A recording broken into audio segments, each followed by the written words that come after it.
Assalamualaikum warahmatullahi wabarakatuh. Hai sahabat muslim. Sebagian orang atau mungkin Anda sendiri pasti pernah bertanya-tanya, apa tujuan Allah Subhanahu wa taala menciptakan manusia? Bukankah Allah sudah menciptakan makhluk yang sempurna dalam wujud malaikat yang selalu patuh dan tidak pernah sekalipun menentang perintah Allah Subhanahu wa taala? Apakah Allah menciptakan manusia begitu saja lalu membiarkan mereka? Maka, apakah kamu mengira bahwa sesungguhnya kami menciptakan kamu secara main-main saja dan bahwa kamu tidak akan dikembalikan kepada kami?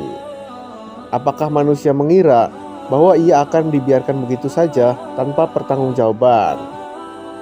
Lalu apa tujuan Allah Subhanahu wa taala menciptakan manusia yang bahkan tidak semuanya mau beriman kepadanya?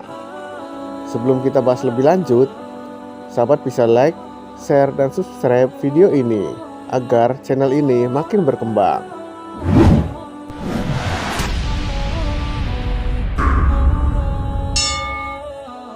Malaikat memang makhluk yang selalu beriman kepada Allah Subhanahu wa taala dan selalu patuh terhadap perintahnya. Namun, malaikat bukanlah ciptaan terbaik dari Allah Subhanahu wa taala.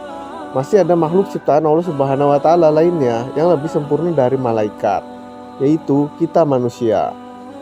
Manusia disebut sebagai makhluk yang sempurna karena Allah Subhanahu wa taala memberi manusia kemampuan untuk berpikir dan berkehendak sendiri. Dengan kemampuan berpikir dan kehendak sendiri inilah manusia bisa menjadi lebih baik dari malaikat, atau mungkin sebaliknya. Jika manusia mau menuruti perintah Allah Subhanahu wa taala, maka dia menjadi makhluk yang lebih baik dari malaikat. Namun jika manusia menentang perintah Allah Subhanahu wa taala, maka dia lebih rendah dibandingkan malaikat. Sebelum menjelaskan apa tujuan Allah menciptakan manusia, perlu diingat bahwa semua ciptaan Allah Subhanahu wa taala memiliki manfaat dan hikmah di dalamnya. Bahkan makhluk sekecil semut atau nyamuk pun memiliki hikmah di dalamnya.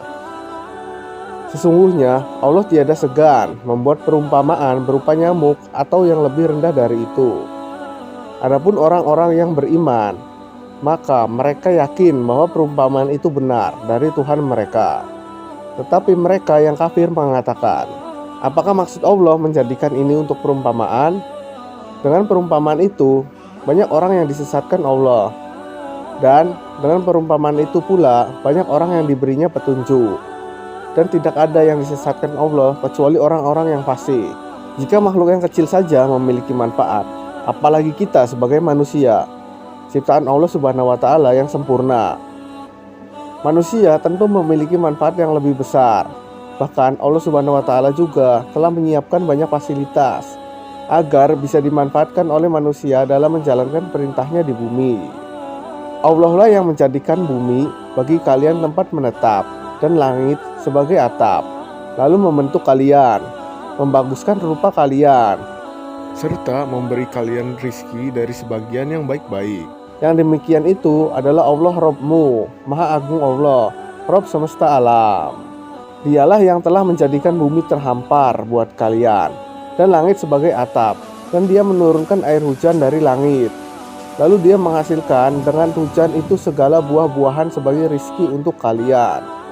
Karena itu janganlah kalian mengadakan sekutu-sekutu bagi Allah, padahal kalian mengetahuinya. Sebenarnya Allah Subhanahu wa taala sudah menjelaskan apa tujuan Allah menciptakan manusia dalam ayat-ayat Al-Qur'an. Tujuan Allah Subhanahu wa taala menciptakan manusia yang pertama adalah bahwa Allah Subhanahu wa taala ingin manusia berperan sebagai khalifah untuk mengurus dan mengelola bumi.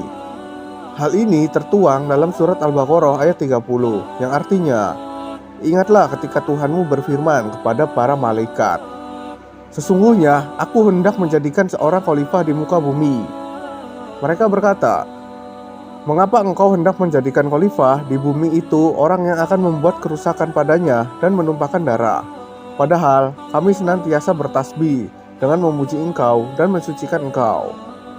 Tuhan berfirman, sesungguhnya aku mengetahui apa yang tidak kamu ketahui. Yang tujuan selanjutnya, Allah menciptakan manusia juga untuk beribadah kepada Allah Subhanahu wa taala. Dan Aku tidak menciptakan jin dan manusia melainkan supaya mereka beribadah kepadaku. Namun, perlu diketahui juga bahwa ketika Allah Subhanahu wa taala memerintahkan manusia untuk beribadah kepadanya, bukan berarti Allah membutuhkan kita. Allah tidak akan menghendaki sedikit pun rezeki dari makhluknya, dan Dia pula tidak menghendaki agar hamba memberi makan padanya. Justru kita sebagai manusialah yang membutuhkan Allah Subhanahu wa taala. Kitalah yang butuh melakukan ibadah pada Allah Subhanahu wa taala. Aku tidak menghendaki rizki sedikit pun dari makhluk, dan aku tidak menghendaki supaya mereka memberi makan kepadaku. Sesungguhnya Allah Dialah Maha Pemberi rezeki yang mempunyai kekuatan lagi sangat kokoh.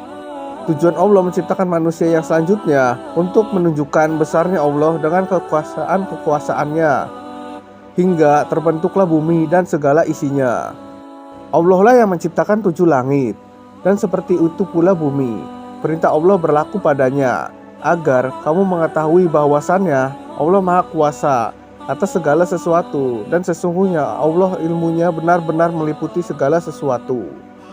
Ingatlah bahwa setiap yang kita lakukan di dunia akan diberi balasan di akhirat. Itulah mengapa Allah Subhanahu wa taala menyuruh kita untuk berlomba mengerjakan kebaikan agar mendapat balasan berupa kehidupan yang lebih baik di surga nanti. Maka berlomba-lombalah kamu dalam kebaikan. Di mana saja kamu berada, pasti Allah akan mengumpulkan kamu semuanya. Sungguh Allah Maha Kuasa atas segala sesuatu.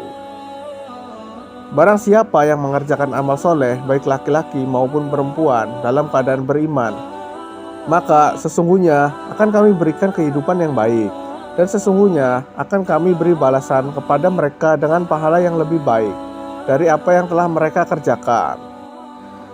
Seharusnya sebagai manusia kita sepatutnya hanya wajib mengimani Allah Subhanahu wa taala dan tidak mempertanyakan atas perbuatannya.